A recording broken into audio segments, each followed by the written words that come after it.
like it's almost insane to me to think about where blockchain and cryptocurrency started and how it was about decentralization, privacy, censorship resistance. And then everyone's like, hey, fuck it, let's use Tether on Tron.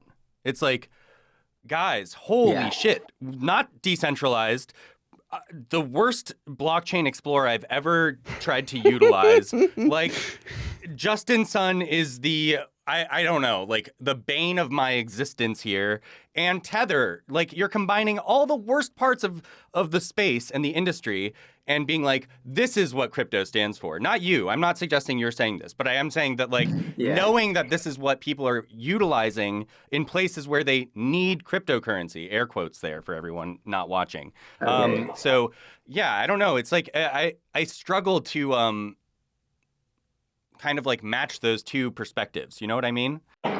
Okay. So I have two answers to that. So first of all, if you're a consumer that wants to send over a couple $100 from one country to the other, and you use Tether, for you, functionally, there's no difference between Tether collapsing while you're making that transaction or you getting stuck in some KYC AML black hole at PayPal or at any other company. Because in both cases, you've kind of lost your money, okay? So that's one point. You're taking risks in both cases.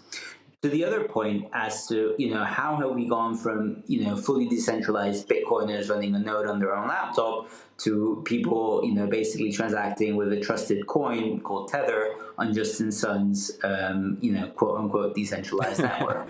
Now, I have a theory about this, which is that in the last couple of years, cryptocurrencies have discovered that, okay, so I don't know if you guys remember, but like at the very beginning of blockchain and crypto and Bitcoin, people were like, oh, the government's going to shut this down immediately. The government won't stand for this. I think in the last couple of years, people have realized, actually, the government doesn't really know what's going on. They're too slow to react. They're not really doing anything about it. So we don't actually need to make it that censorship resistant. We can, like, as long as it's like lawyer and regulator resistant, we might be able to get away with increasingly centralizing things. Because you have to remember, like, decentralizing these platforms comes at a terrible expense, right? With Bitcoin pays miners a lot of money so that they can stay relatively decentralized. The nodes, the whole, how many megabytes is in the block, there's a lot of design constraints to making a system actually decentralized, right? But if you don't need it, then you're going to drift towards this more and more centralized solution. But I wonder, I guess here, so sorry to interrupt, but I wonder if you're not fully decentralized, right? If you're not like actually legitimately decentralized, such as Bitcoin, which like, who knows who Satoshi was, but if he or she or they revealed themselves tomorrow, I don't think anyone could do anything to prosecute them. What's done is done. Good on you, man. Like, oh, well, there you are. Obviously, it'd be a prime assassination target. So I don't know. That would be a bad move if he decides to do it. Other than our boy Craig Wright, who obviously is Satoshi, right, boys? Oh, anyway, God, other than those platforms, sarcasm for anyone who is wondering. But other than that, if I think about like Tron, it feels like, I don't know how many nodes there are, but I feel like it would be easy to shut that shit down. I feel like it would not take that much work. And also, when it comes to this, people talk about Tether and how it's on all these blockchains and therefore, like, maybe it's impossible to stop. I'm like, dude, it's just a company. It's not impossible to stop. It takes like arresting 3 people and it's over. I guess I just wonder, if you're not fully decentralized, are you regulatory resistant? Are you lawyer resistant? I don't think so. I tend to agree with you. I think that what you achieve is you buy yourself some time, but eventually I think the regulators and the lawyers are going to come for you. And I think, listen, it's no coincidence that Justin Sun has acquired this diplomat status, right? He's probably feeling the heat here.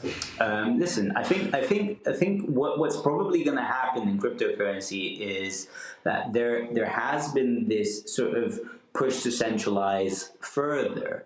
I've spoken to exchange operators who won't be named, that run their own nodes for all of their the blockchains that they support.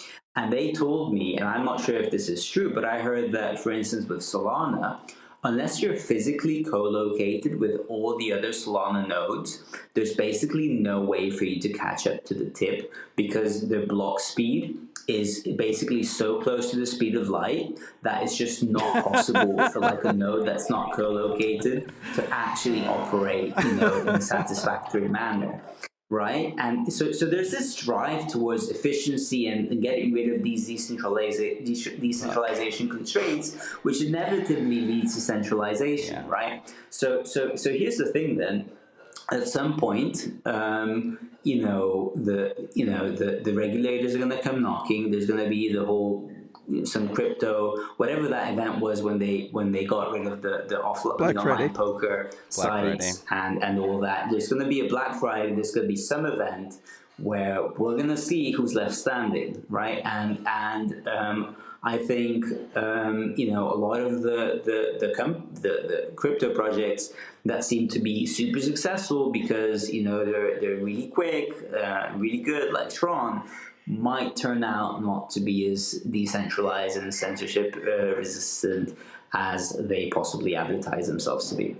Yeah, and this is really kind of one of my fears with Tether being used by more retail, by more normal people, is that it works well if you are liquidating it on the other end of the remittance, right? And you aren't holding Tether. But the longer Tether exists, the more people start to believe it really is basically always worth $1. The more they start treating it like that and storing wealth and stuff in it, the more dangerous it becomes for those same users. And you kind of see a parallel with that in crypto, with the spectrum between decentralization and centralization, is you get all these gains by pushing yourself closer and closer to centralization while you're able to do it, until it breaks and then everyone's ruined.